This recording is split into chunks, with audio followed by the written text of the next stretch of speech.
నా లైఫ్లో నేను ఒక ప్రణాళిక సిద్ధపరచుకున్నా. ఇట్లా జరగాలి, ఈ సంవత్సరం ఇట్లుండాలి, ఇన్ని రోజులకి ఇట్లా కావాలి అని ప్రణాళిక సిద్ధపరచుకున్నా.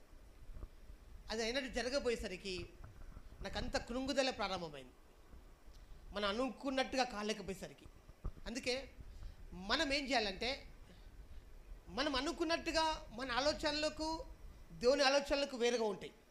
మన ఆలోచన కంటే ఉన్నతమైన ఆలోచన దేవుడు కలిగి ఉన్నాడు. ఆమేన్. కాబట్టి ప్రభువా, నీ ఆలోచన ప్రకారము, నీ చిత్త ప్రకారము నన్ను నా కుటుంబాన్ని నడిపించు ప్రభువా అని నీది నువ్వు అప్పగించుకోవాలి. ఆమేన్.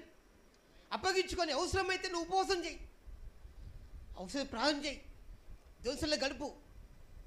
దేవునితో ఏం చెప్తున్నాడు అది చేయి. నువ్వు దేవుని స్వరం వినే దగ్గర నువ్వు ఎటుపోకు.